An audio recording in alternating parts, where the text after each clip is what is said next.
मेरे प्यारे सभी किसान भाइयों, आप सभी का सिंह फार्मिंग चैनल पर एक बार फिर से बहुत बहुत स्वागत है। किसान भाइयों, जैसा कि आप सभी जानते हैं, हमारा यूट्यूब चैनल सिंह फार्मिंग आपके लिए समय समय पर खेती बाड़ी से संबंधित नई जानकारियों से भरपूर नई फसलों से संबंधित वीडियोस लेकर आता रहता है। हमारे सिंह फार्मिंग चैनल को आप सभी लोग बहुत प्यार देते हैं। तो किसान भाइयों, आते हैं मेन टॉपिक पर, बात करते हैं नई फसल के बारे में।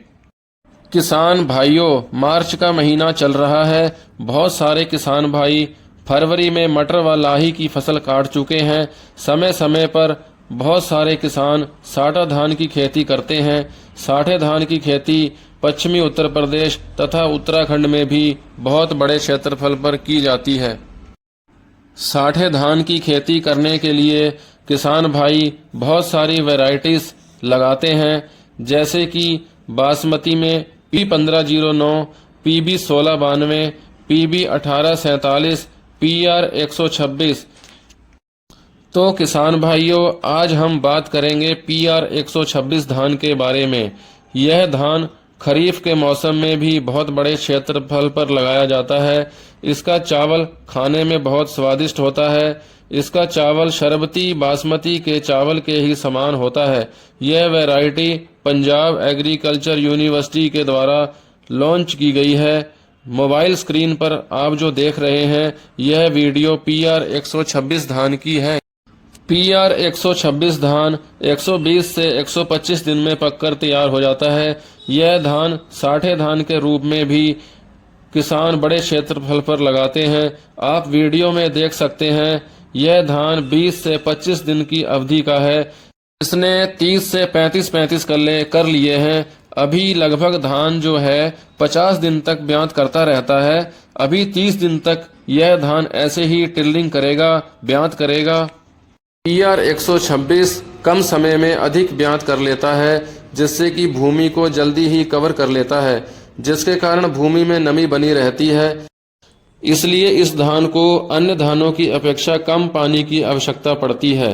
PR126 धान में झुलसा रोग बहुत कम लगता है तथा सुंडी तथा अन्य कीट भी कम लगते हैं। इसलिए इसका उत्पादन अन्य धानों की अपेक्षा अधिक होता है।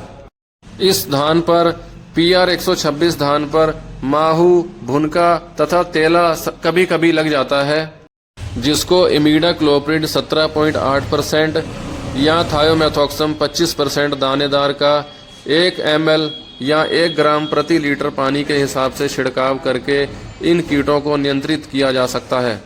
अब बात करते हैं झुलसा रोग की। तो किसान भाइयों, PR126 धान में झुलसा रोग बहुत कम लगता है। अधिक यूरिया का इस्तेमाल करने से कई बार पत्ती पीली पड़कर ऊपर से नीचे को झुलसने लग जाती है। झुलसा रोग के नियंत्रण के लिए मैनकोजेब कार्बनडाजिम, कॉपर ऑक्सीक्लोराइड तथा कंपनी के अवतार जैसे हेक्साकोनाजोल प्लस जीनेब के कॉम्बिनेशन से इस रोग को आसानी से नियंत्रित किया जा सकता है। PR126 धान की बाली अन्य धानों की अपेक्षा लंबी तथा चमकदार होती है। इसकी बाली में अन्य धानों की अपेक्षा दाने ज्यादा होते हैं। इस धान की हाइट 2 फुट से लेकर 2.5 फुट तक होती है। PR126 धान का पौधा काफी मजबूत होता है। पौधे पर बालियों का वजन पड़ने के बाद भी अगर अधिक तेज हवाएं चल जाती हैं तो भी यह पौधा जल्दी भूमि पर गिरता नहीं है।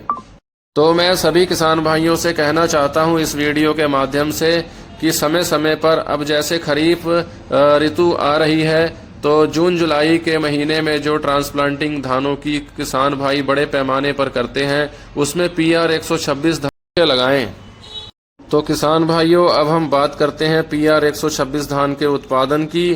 तो PR126 धान को अगर किसान भाई जून जुलाई के मौसम में लगाते हैं तो इसका उत्पादन 30 से 35 कुंटल प्रति एकड़ प्राप्त हो जाता है, तथा अगर साठे धान के रूप में लगाते हैं तो इसका उत्पादन 45 से 50 कुंटल प्रति एकड़ के हिसाब से प्राप्त हो जाता है। शायद ही कोई ऐसा धान होगा जो इस धान के बराबर उत्पादन देता होगा।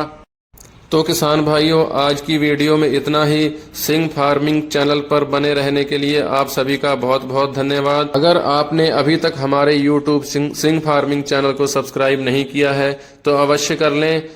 वीडियो को लाइक तथा शेयर भी करें। आज के लिए इतना ही। लेते हैं आप सभी से आज्ञा। जय हिंद, जय भारत।